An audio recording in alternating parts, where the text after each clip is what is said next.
The chrono erasure of Einstein had sparked the creation of a vastly different timeline. In this new reality, the USSR stood unchallenged on all fronts, its iron tide rolling over much of Western Europe without resistance. And the Allies, without their technological superiority, faltered against the Soviet Union at every turn. Great Britain now stands as the last European nation yet to feel the jackboot of Soviet aggression. But the approaching Soviet armada led by General Krukov may soon change that as well. With all senior Allied officers tied up in Europe, Field Marshal Robert Bingham has entrusted us to the defense of Great Britain. Leaving the defense of Great Britain entirely in your hands. Are you ready, Alvin? You and me, we got this. I'm putting that line in the video. Fuck. Starting off the Allied campaign is the defense against the Soviet naval invasion at Brighton Beach. As is with tradition, the first mission of a new campaign usually starts off on the milder side, serving as introductory levels to let players familiarize themselves with the new units. This one is no exception, as the enemy attacks only come from one direction, and we only have to face a select few groups of units. Something else that is no exception though, is that co-op makes everything just that much harder. Alright, what are the buttons? What the fuck? After freeing our MCVs in the initial segment, we're given 2 minutes to prepare against the Soviet invasion proper. While building up a team of peacekeepers, we should also capture these 2 sets of coastal guns, as well as this hospital, all of which can be done just before the first wave of Soviet paratroopers arrive. A secondary objective tasks us with garrisoning the neutral buildings along the coastline to assist in our defense efforts. This, however, is a massive trap. As while the buildings do provide protection against gunfire, the Soviet conscripts can and will instead switch to their Molotov mode, which will one-shot our infantry inside the structures, so that's a no-go. Thankfully, the extra protection granted by the structures will not be necessary for the defense segment, as our peacekeepers could simply swap to their riot shield mode when on low health, which will grant them significant damage resistance. This, coupled with the healing provided by the hospital, lets us shrug off attacks from the conscripts with ease. The more pressing issues start appearing from the second wave onwards. From now on, Soviet paradrops will include warbears, which can not only use their roar ability to stun our infantry, but also one-shot them if they get into melee range. What's worse though are these amphibious stingers, capable of one-shotting our infantry with their Tesla coils in a single strike. Dealing with the former is quite easy, as we simply need to position our infantry in a line and switch them to hold position stance, which prevents them from running face first into the bears. The stingers, however, are much more tricky. The coastal guns we captured earlier can destroy a few of them before they make it to the shores, and the ones on the side will aggro them first. The middle ones, however, will run straight towards our infantry, and the AI is even smart enough to avoid firing more than once at shielded peacekeepers. Since I'm not a micro god, I had to resort to a different method of dealing with these guys. Unpack our MCV and bring it to the front. Its bulk not only allows it to shrug off enemy fire, but also crush the stingers with its weight, removing the biggest threat to our infantry completely. Once we finish defending our side, move to the co-commander's side immediately to help them out as well. With 2 MCVs on the front line, the co-commander's side should have no issues too. After their naval invasion fails, the Soviets will instead deploy their Kirovs. It is at this point where we're allowed to construct IFVs though, nimble units that switch their turrets based on the infantry garrisoned within, allowing us to adapt our damage type to whatever enemies we may face. With 3 minutes of preparation given to us, we could easily amass an army of IFVs and javelins to take out the blimps. And for some reason, the Kirovs go for neutral structures first anyways, so we don't even have to worry about the safety of our frontline buildings. Luck seems to be on your side. My army is needed elsewhere at the moment. But don't get comfortable. I will be back. The defense of Great Britain is a massive success, and the Allies can now begin their retaliation in mainland Europe. A strategic naval port had been set up by the Soviets in the French city of Cannes, and it is our task to liberate it. The first phase of the mission introduces an interesting split, while the co-commander is tasked with macroing up an army to liberate the Allied leaders in the conference center. Our attention is instead placed on sabotaging the naval bases with the help of Special Agent Tanya. There are 2 islands that we must infiltrate. Both are protected by Tesla coils, powerful base defenses capable of one-shotting Tanya. So we must first sneak past them with our spies and sabotage the reactors. This Agent Tanya, she intrigues me. With her power down, Tanya could then walk in freely to take out the patrols, letting our spies infiltrate the naval ports. Rinse and repeat for the other island, and the first segment would be finished. The frustrating part here lies in the fact that the co-commander is the one who has to withstand the pressure of enemy attacks. This is especially annoying because the Soviets will start employing terror drones in this mission, small robots capable of tearing our vehicles apart from the inside. Since our co-commander is relatively inexperienced, he is forced to turtle until we complete our segment. Once we enter Phase 2, we're given our own MCV, allowing us to build up a strike force as well. We unlock the Guardians, the allied nation's main battle tank, which comes with a secondary laser pointer mode that increases damage taken by its target. Nothing fancy, but it gets the job done well. While we're producing them though, we could sneak Tanya and our remaining spies to the back of the enemy base through this unguarded shoreline. The lack of bears as well as ground defenses means that we can easily cripple the enemy base from within. After that, a group of Guardian tanks coupled with Peacekeeper IFVs and an MCV should be more than enough to handle the rest. My base. You destroyed it. I know who you are now, and I will see to your end. This is personal.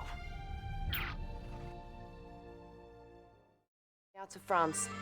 Tanya is currently working undercover and acquiring the latest intel on the situation. Another loser. Premier would be very proud of the enemy's watermelons. What? The liberation of Canada had given the Allied nations an invaluable opportunity to regroup and rally their forces, and they are now poised to push the Soviets out of Western Europe entirely. Our target this time is the Soviet headquarters in Heidelberg, Germany. The destruction of their base here will cripple their command chain in Europe.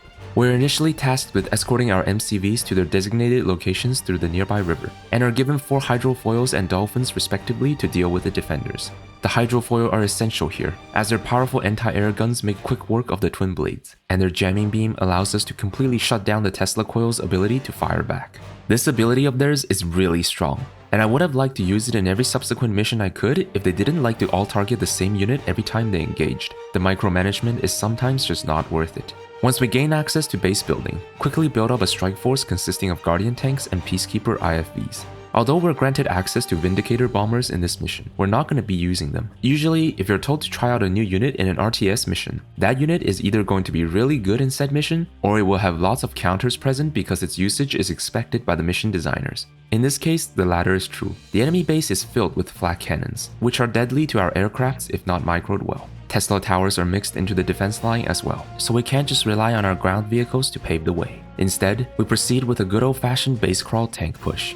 Capture the garage in the middle of the map to grant our vehicles auto repair, and begin attacking the Soviet base immediately. The Heidelberg Castle itself is defended by Apocalypse tanks shielded by the Iron Curtain in the middle of the base. While their interior sections are guarded by Tesla coils, the barracks on the outside are left vulnerable instead. And taking them out early will significantly reduce the need to include anti-infantry options in our attack groups. Once we finish doing so, produce a couple of spies and use them to sabotage the Soviets' super reactors, which will depower the rest of their base. An interesting note here is that the duration of the depowering seems to vary depending on the type of power plant infiltrated by the spy, as the infiltration of the super reactor depowered the Soviet base for what seemed like several minutes, far longer than I anticipated.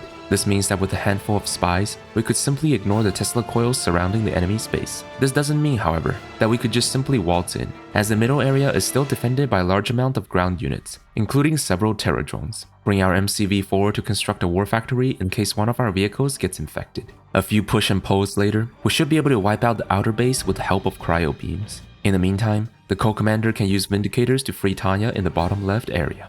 With the Iron Curtain destroyed, the Soviet tanks guarding the ramps will lose their invulnerability, and we can now move up to demolish the rest of their base. So you've managed to destroy the Iron Curtain. No matter.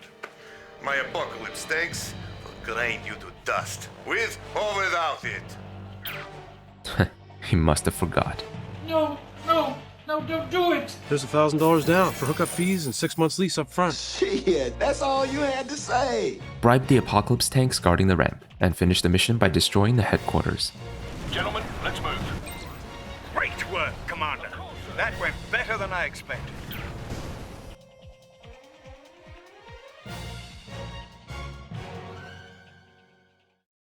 The Empire of the Rising Sun has risen. The Western barbarians will bow before us.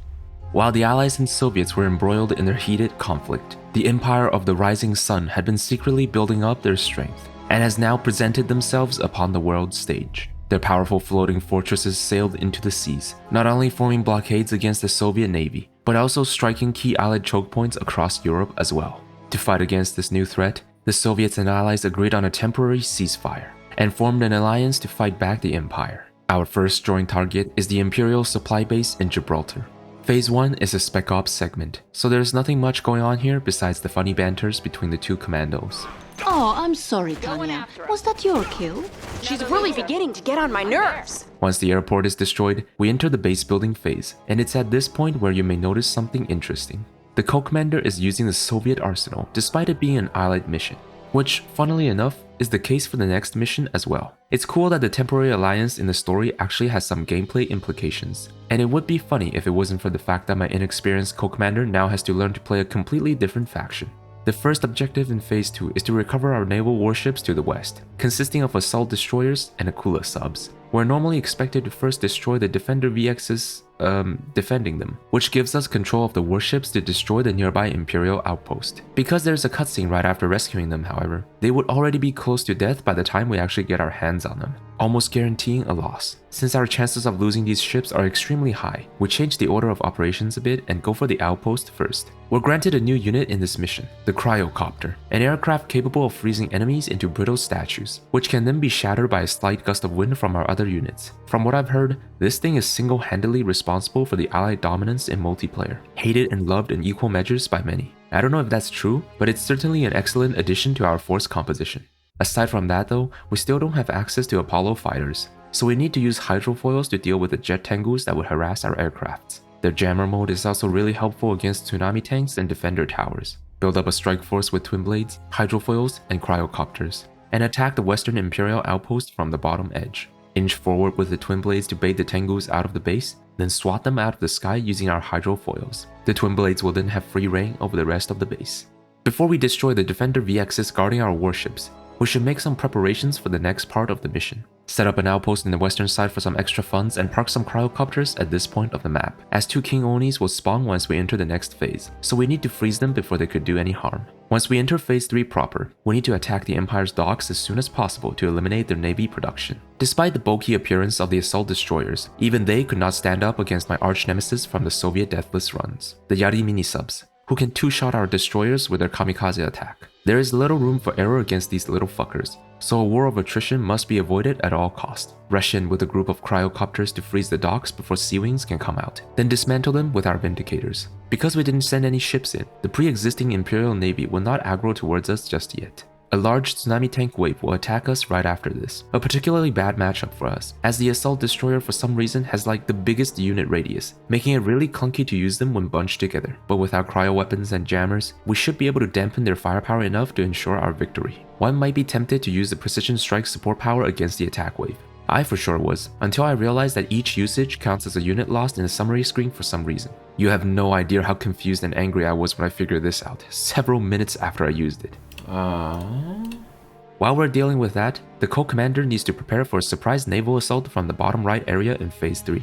Yeah, Naomi's fleet somehow circled around to our backside. No idea how it works, but we'll have to work with it. Spam some more twin blades, and line up a row of ore miners at the front to soak up damage from the enemy vessels. If nothing goes wrong, the twin blades will bomb Naomi's fleet into smithereens before they could even do anything, and the few lucky shots the Shogun battleships might squeeze out would just be wasted on our ore collectors. Once both attacks are dealt with, congregate our forces and push closer to the main Imperial base. The only real anti-air here are a group of patrolling striker VXs, who follow a set path. We can easily freeze them using our cryo beams before diving in with the twin blades. The rest of the mission is a smooth breeze.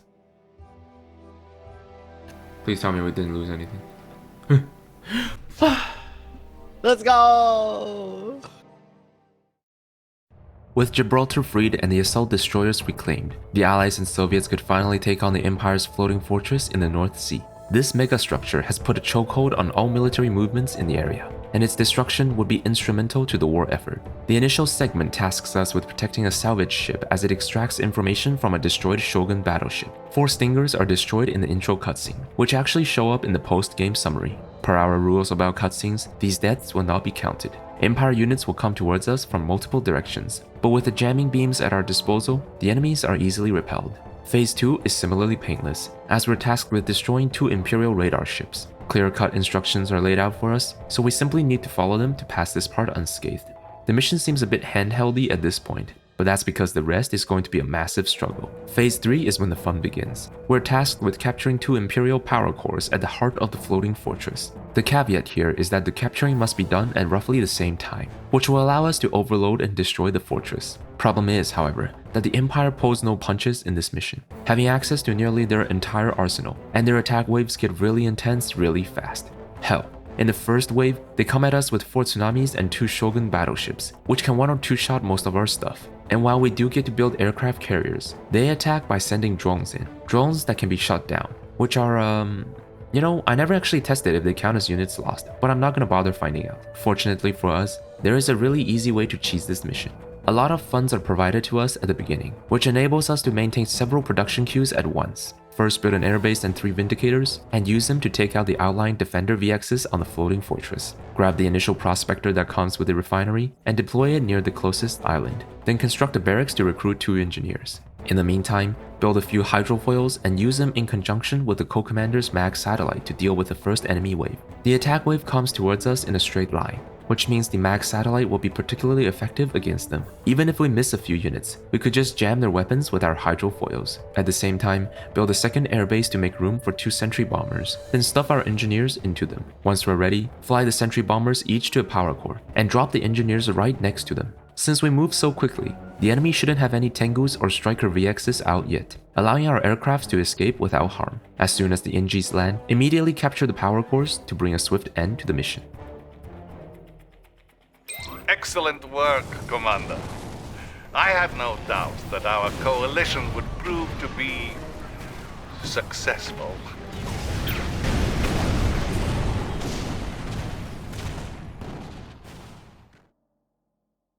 What's happening at this Mount Rushmore Command Center, Mr. President?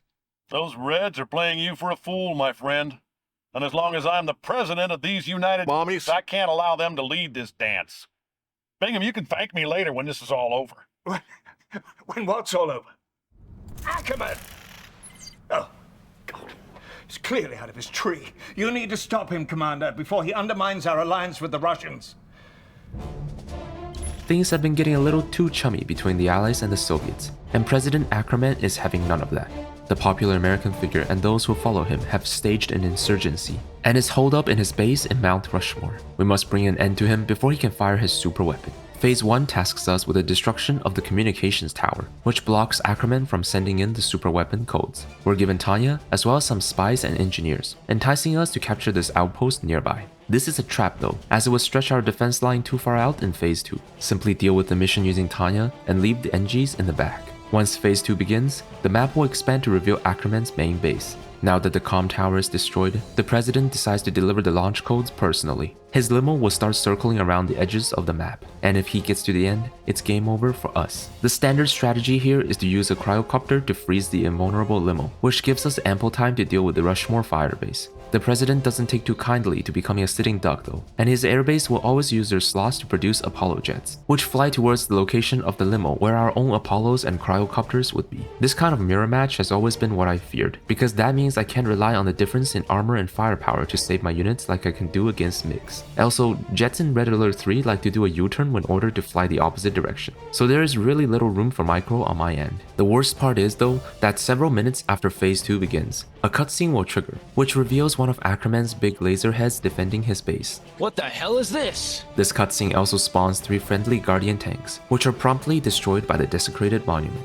These 3 losses will show up in the post-game summary screen as well, and per our rules, we will disregard these. Just kidding, we're gonna cheese the shit out of this mission as well. Before we finish Phase 1, move our spies to the top edge of the map, then cue Tanya to path there as well after blowing up the comm tower. Once Phase 2 starts, run straight up north with our infantry. We can use the cryo beam support power to disable the spectrum tower guarding the entrance. It doesn't matter if we miss the timing by a little, as the cryo beam will reduce the spectrum tower's damage output enough that it won't one-shot Tanya. If we're fast enough, we should be able to sneak all of our units in before the enemy dog patrols arrive. Once in, we can disable the defenses with our spies, allowing Tanya to then eradicate all of Ackerman's power plants. Doing so will place Ackerman's base on low power, not only slowing down his unit production, but also forcing him to focus on rebuilding the power plants. Immediately move eastwards to destroy the airfield to prevent the possibility of Vindicator production. Then begin working on the rest of the base as well. This part is slightly luck-based, as if the AI decides to build more than 1 or 2 Riptides, then we're screwed. But if we get lucky, most of their units will be IFVs and Javelins instead, which deal low damage to infantry. Even better though, is that the AI doesn't really know what to do when Tanya enters a vehicle, and just kinda de-aggros as they run back to their patrol routes, allowing us to pull apart the enemy battle groups piece by piece. Use our cryo beams to freeze the Riptides, then blow them up with Tanya. The other units left aren't as much of a threat, and are easily dealt with. From here, Tanya can blow up the main control building in the middle of the base, then wreak havoc upon the rest of it as well.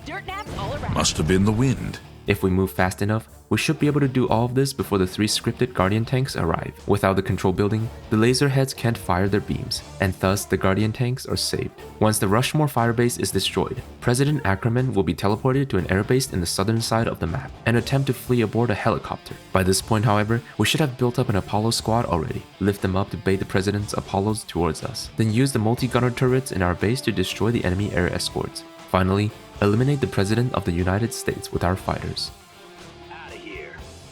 Our base is under attack. Objective complete.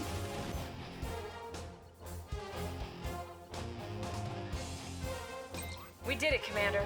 It's a shame it had to happen this way, but we did what we had to do.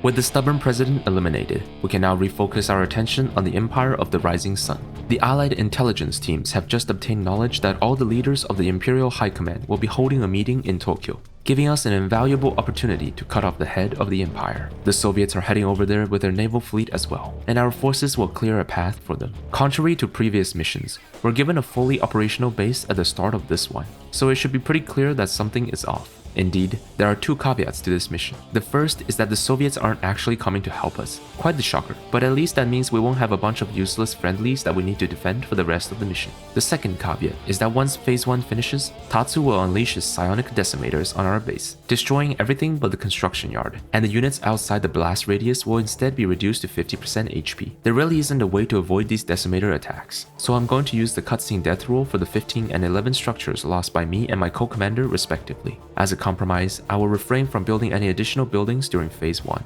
Enemy defender corps will charge towards our base as soon as the mission starts. Quickly recruit 10 Javelin soldiers to deal with them while our co-commander gathers some cryocopters and Vindicators. Once we have enough Javelins, start building 2 sentry bombers. Later on, we're going to shove the Javelins inside the sentry bombers so that they survive the decimator attack. Imperial cores are very squishy before they unpack, so as long as we don't get our infantry crushed by them, we should be fine here. The bigger problem resides in the Imperial Navy to the east. After the initial core attacks, they will start sending tsunami tanks, sea wings, and even Shogun battleships towards us. Technically, we don't need to deal with them as they will withdraw completely once the Phase 1 timer finishes, but their constant assault against us during this time is still a hassle to deal with. It is tricky to fend off these attack waves, as we need to first bait the anti-air sea wings to transform into their aircraft mode so that they can be shut down by our Apollos. Otherwise, our air force will not survive a direct engagement with them. Cryocopters would also need the water space to spot and freeze the Shogun battleships before they get too close to two-shot our power plants. So it quickly becomes a back and forth between sending our units back to bait the sea-wing transformations and sending our units out to deal with the battleships. It doesn't mean that we have to stay on the defensive though.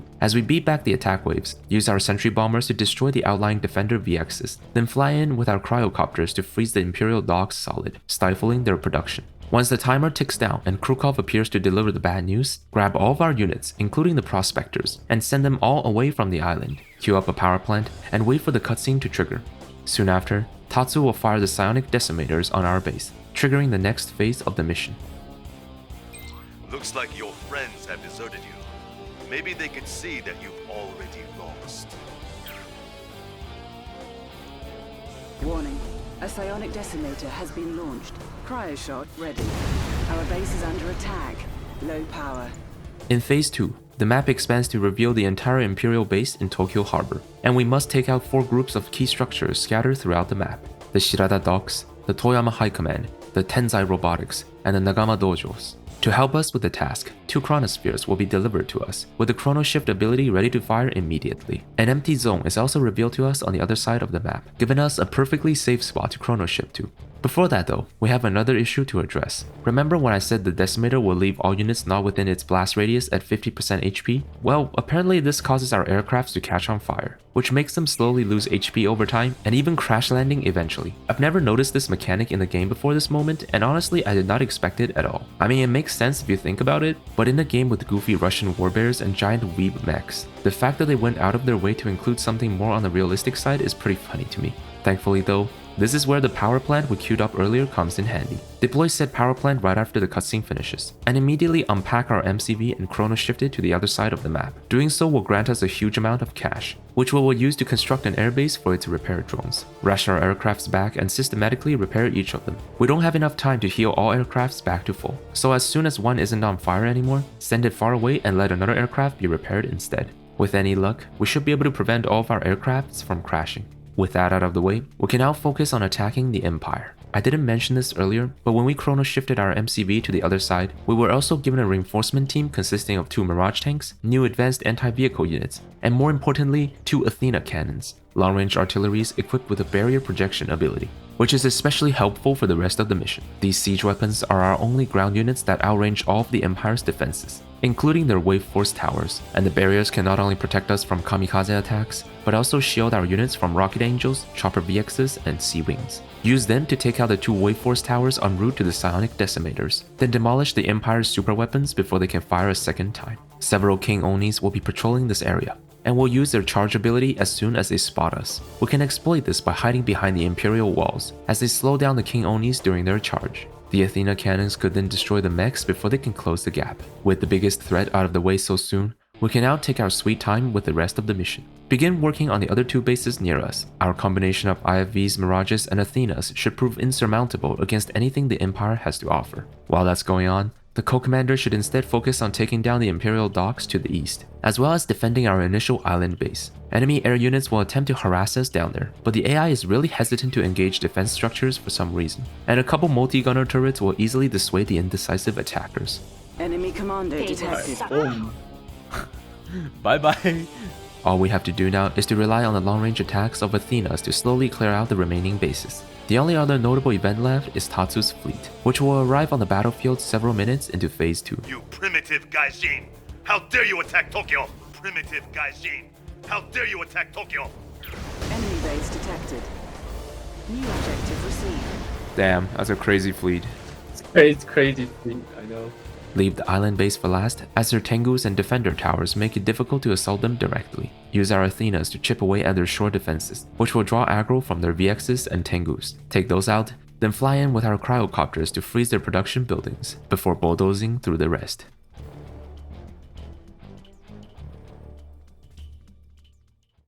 With their total defeat in Tokyo Harbor, the Empire of the Rising Sun is now but a husk of its former self, no longer capable of being a threat to anyone. One problem still remains, however, the Soviets. According to intel from one of their defected scientists, the Union possesses a secret base in Havana, Cuba, and are planning to strike at the US from there. We're sent here to investigate the claim and thwart any nefarious plans the Soviets may be concocting. We start off the mission with 2 spies, 2 dogs, and a special Mirage disguised to look like a Soviet tank. The idea here is that we use our spies to bribe the unsuspecting Soviet troops in the area, organically building up a bigger and bigger strike force as we progress through this phase. It's a fun idea, but note that we only start off with 5k in our bank, and each bribe costs 1k, so we have to pick and choose which units we want as we can't catch them all. Specifically, we want to bribe the engineers and the bullfrog, then the flak troopers here, then these Tesla troopers here, and this group of flak troopers and conscripts, then finally, these 2 Apocalypse tanks.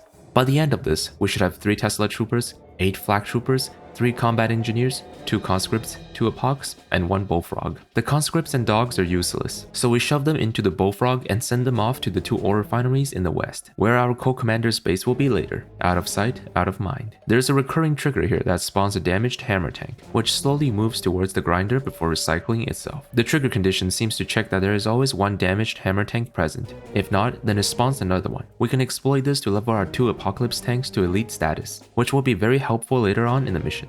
Move further up north to the Soviet base, and destroy the war factory and the barracks. Leave the reactors alive though, and instead of destroying it, capture and repair the Kanyard with engineers. Once Phase 2 begins, our MCVs arrive on the battlefield, and numerous stadiums around the map start opening up, revealing themselves as secret facilities that will now periodically spawn Kirovs that try to leave the map, the first of which spawns in the stadium next to us. If any of them successfully escapes, then the mission is lost. Not only that, but an attack wave consisting of 2 Apocs and several other units will come towards us immediately as well. Luckily, the flak troopers we bribed earlier can easily take down this first Kirov, and the large injection of cash from Phase 2 lets us bribe the 2 incoming Apocs, bringing us up to a grand total of 4 Apocalypse tanks. Our elite Apocs can easily handle the rest, giving us much needed time to begin building up our bases. The key here is to destroy as many stadiums as quickly as possible, otherwise we'll be forced to split our forces thin in trying to destroy the escaping Kirovs, which could easily result in a loss if not handled carefully. Quickly build up some Apollos for taking out any Kirovs that have the misfortune of lifting into the air. The pressure is still low on us for the moment,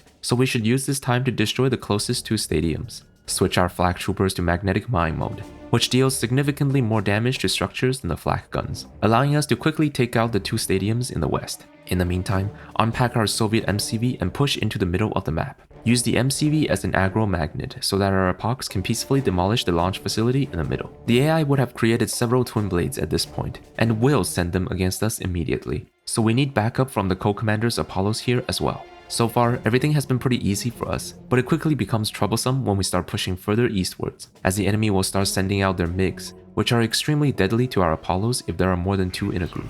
Ah, shit. Alright. That's a problem. What the hell? How are these Russian planes so much better than mine? Holy shit, I thought we were going to get the F-16s.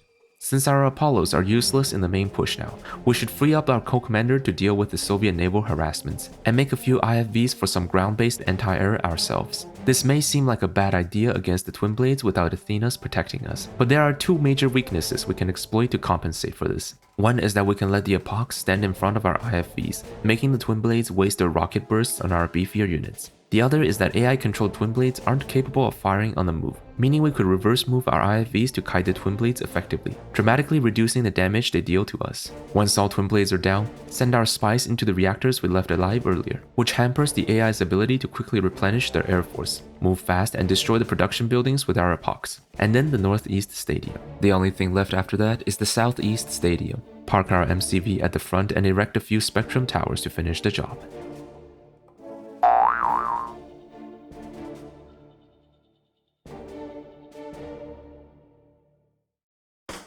The Soviets' betrayal against the Allies is clear, and Field Marshal Bingham has decided that it's finally time the Reds paid for their lies and treachery.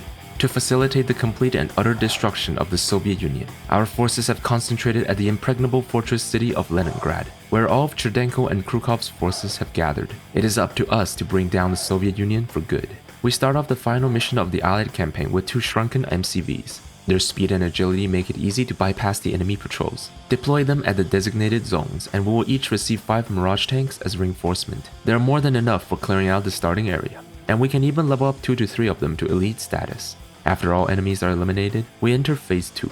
Presiding in the middle of the expanded map is Premier Cherdenko's fortress, where he plans to launch a shuttle into space. 7 iron curtains are spread across the rest of the map, and as long as one still stands, Cherdenko's fortress will be shielded from harm. Our objective is to take out the iron curtains, then the fortress itself, all before Cherdenko can escape to the moon. On normal difficulty, we're given 30 minutes to complete this mission, and a hefty starting cash of 25,000. On hard difficulty though, those numbers go down to 20 and 15,000 respectively. It's not the harshest timer in the world, but it still means we can't be taking our time with this mission. To prevent the mission from devolving into a battle of attrition, we must strike out as soon as possible. Rush to the first enemy base with our Mirages. Their firepower is unmatched by the lower tier units the Soviets are producing this early. Put the elite ones at the front to soak up damage, and make sure to let the non-elite Mirage tanks get the last hit on expensive structures, which will hopefully promote them to elite status as well. We should reliably hit 4 to 5 Mirage tanks after clearing out this first base. Leave the super reactor intact though, as we can capture it for a massive increase in power, freeing up the structure production queue that would otherwise need to waste time making power plants, to instead focus on teching up exclusively. There's no need to rush the destruction of the Iron Curtains, as destroying some of them early would trigger enemy reinforcements from spawning. For example, destroying the one in the airbase or the one in the northeast base will trigger Krukov's arrival, spawning a vacuum imploder and numerous terror drones. while also triggering the Apocalypse tanks in that base to aggro towards us. So for now, we'll leave the Iron Curtains alone. The second IC we come upon is surrounded by a large number of garrison flak troopers and only flak troopers. Since there's no production structures in that area, we can simply ignore it until later. The remaining base left in the bottom route is this massive airbase, which produces lots of twin blades and MiGs. The former is an issue for our Mirage tanks, and the latter is problematic for our co-commander, who should be going for an air-based army composition due to the high density of anti-ground units in the top route. If this was a standard run, then we would be able to capture the first Iron Curtain and use it on our Mirage tanks to destroy the space without issue. But since no structure losses are allowed, we can't capture the first IC, as we would be forced to either sell it or destroy it later on if we did. While it is possible to rush this airbase anyways with the help of cryo beams, the presence of Natasha complicates that strategy, as she can use her special ability to snipe the pilots of our tanks, killing them in one shot. Thanks to her patrolling around the airbase, we'll have to wait a bit before mounting the next attack. Natasha will actively come out to attack us after a few minutes pass anyways, so we don't have to rush this segment. Sit back for a bit as we add a few IFVs and Athenas into the mix. Once Natasha comes out of the base, use our Mirages to take her out. Something worth noting here is that the enemy AI tends to get really glitchy in the campaign when dealing with the Mirage tank's gap generator ability. In this case, Natasha would sometimes cancel her own snipe, or choose not to snipe our pilots until she gets to a much closer distance, or even outright skip the sniping and resort to air raids instead. This glitch is more consistently reproducible when she is attack moving towards us instead of standing still for some reason, and we can exploit it to mess up Natasha's targeting AI, allowing our Mirage tanks to get in close enough to kill her. Once we have a few Athenas and IFVs to deal with the twin blades, the rest of the mission becomes a walk in the park. With the dramatically increased survivability afforded by the Athena barriers, we can finally confront the other guards at the airbase, and the Apocs and twin blades carry little threat value to us at this point. As a nice bonus, the enemy MiGs seem to be scripted to fly back to defend their airfields when it's threatened, which is actually great for us, as this allows us to take out the main anti-air threat against the co-commander for absolutely free. Once the airbase is down, the Soviets would have lost most of their air units, with 3 to 4 MiGs left in the air at most. Draw aggro from them using sentry bombers, and remove their last air fighters with our Apollos. With this, our co-commander can now bombard the enemies along the top route with impunity, rendering the destruction of the remaining ICs into a matter of time. At this point, we would have progressed enough into the mission that occasional Kirovs would start flying towards our super reactor, but a group of Apollos is more than enough to handle them. The last thing we need to actually worry about is the base furthest away from us. Ordinarily, the mission expects us to destroy the 3 ICs we have come upon so far, which triggers Krukov's reinforcements, but since we didn't, the base is rather on the empty side. Clean up the defenders and take out the Iron Curtain station there. Krukov's forces will then arrive from the top edge of the map. This isn't that big of a deal though, as his reinforcements can be easily countered. As soon as we see the vacuum imploder appear, drop a cryo barrage on top of it, which will freeze all incoming terror drones. After destroying the vacuum imploder, Krukov is basically out of the game. Wait until the co-commander destroys the 3 Iron Curtains on his side to trigger phase 3. Drop Tanya on top of the launch site, and with one last C4, the allied Deathless is complete. Move it out. What the hell? Congratulations, What the? Commander. You've done it. Those Soviets You just do deserve that? every bit of what you've just given them. Bomba. Magnificent work.